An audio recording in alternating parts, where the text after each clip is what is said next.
This public service content is brought to you by Grace Pharmacy.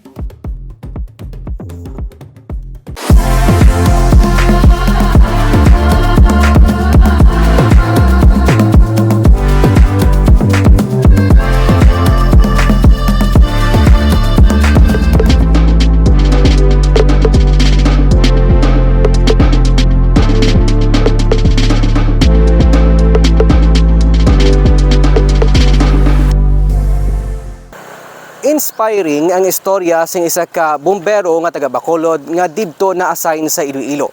Samtang nagapang-rescue sila sa mga apektado man sang baha, na anod siya sang tubig pero tigayon nga nakaluwas. Ang istorya sang iyang mga inagyan para lang makasurvive sa sining episode sang Baganihan. Mabaskog nga tubig baha ang nagsugata sa fire truck driver nga si Fire Officer 1 Nick Cañete upod sa duwa pa ka mga katapo sang Ahoy BFP sang nagresponde sila sa na-stranded nga pamilya sa baha sa barangay Pinantan, Elizalde sa Banwa sang Ahoy, Iloilo. Wala sang pagduwa-duwa nga ilagin usoy ang baha, pakadto sa mga pamalay nga nagapangayo sang bulig. Istorya ni Cañete, nagbalik siya sa fire truck agud nga madala ini palapit sa mga na-stranded.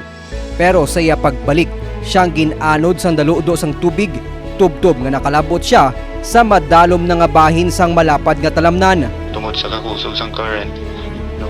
Ang ginobra ko na lang is na nagpaanod na lang. Nagsabay na lang ko sa kundi ng current. Huwag na lang ko nagbato kay hindi gid masarangan.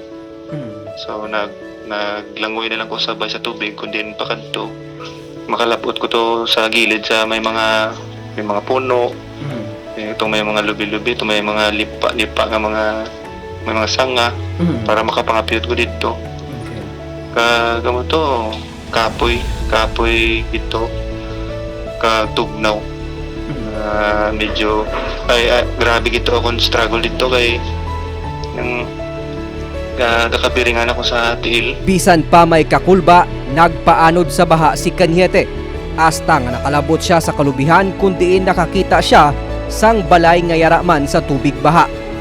Sa ato nga time nga do kaplain na gid. Nangamuyo ko kag nakapaminsar ko dapat hindi ko mapatay. Naglangoy siya pakadto sa mga balay. Nag-agi sa bintana para lang makasulod sa balay. Didto iya naabtan ang duha pa ka mga stranded nga persona nga nagahulat man sang tabang. Nakadepara ko nga may kasiga nga flashlight sa sulod. Amo to nakasinggit ko nga may tao di sa likod. Tapos amo to nang nakabantay kag nakabati man tong tao, mga tao sa sulod. Kay gali to sila na stranded man. Samtang nagatipon sang kusog sa sulod sang balay si Cañete, ginpangita na siya sang iya duha ka mga kaupdanan. Ginsugura naman ang search and rescue operation sang katapo sang Ahoy BFP kag Special Rescue Forces para makita siya. Ang mga rescuers from Iloilo City kag mga SRF sang Iloilo Bureau naginahinay na to sila butang sang lifeline o kunang higot sa karsada para makalabot sila sa piyak kag makapang-rescue man sa iban nga na-stranded. So kami ang balay nga mo na natiniran kay ara lang sa tubangan man sang karsada. So samtang gahigot sila, gaprastar sila sa higot, nakita na namon dahil sila. Kami to nga tatlo, nag-decide kami nga magtabok. Ito nagbinuliganay kami. Anay empleyado sang minahan sa Cebu si Cañete nga taga Barangay Granada sa Bacolod. Isa ka material engineer graduate nga nagdesisyon mangin bumbero para magbulig ilabi na sa panahon sang kalamidad. Basically pure service ang BFP. Neutral gid siya. Neutral sa community. Ang iloy ni Cañete nga si Belen hindi mahimos sang ginpahibalo siya sa natabo sa iya kamagulangan sa tatlo ka mga anak. Gusto mo imagine ba na sir pag sila nga missing? Daw ang akong pamatyag sa to sir pag sila pinday nga ma-missing ko si kuya.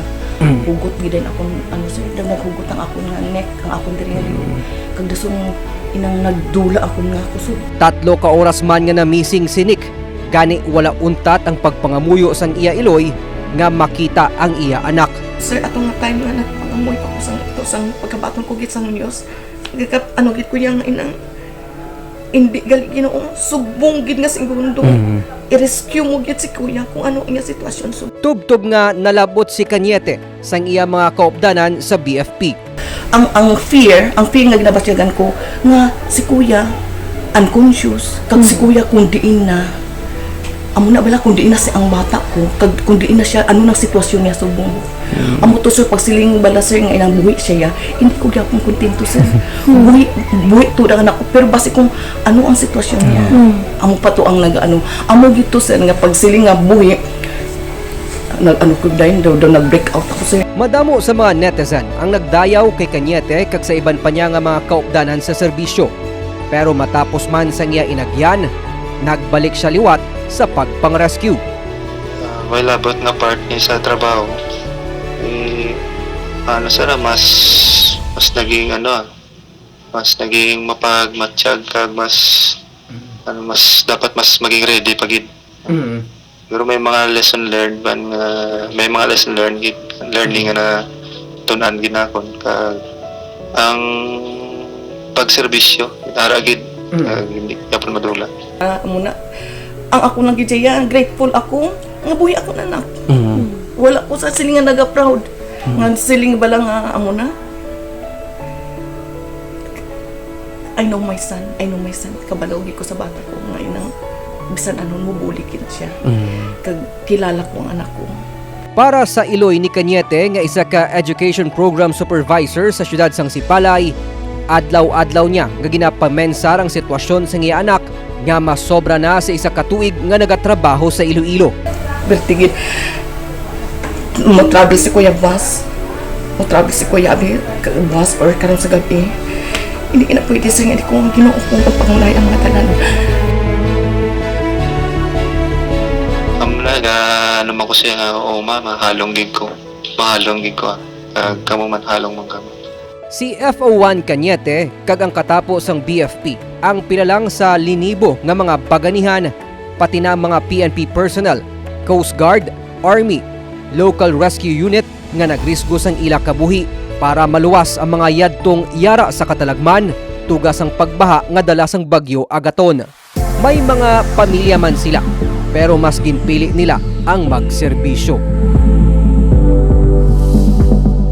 Hindi mo kinahanglan mangin gamhanan o kon may ikasarang agod makabulig sa imo isig katawo. Bisan ako o kon ikaw, pwede mangin baganihan. Ako si Nico Delfin, magadala sa mga istorya sang paglaom kag pag-asa sa kada simana.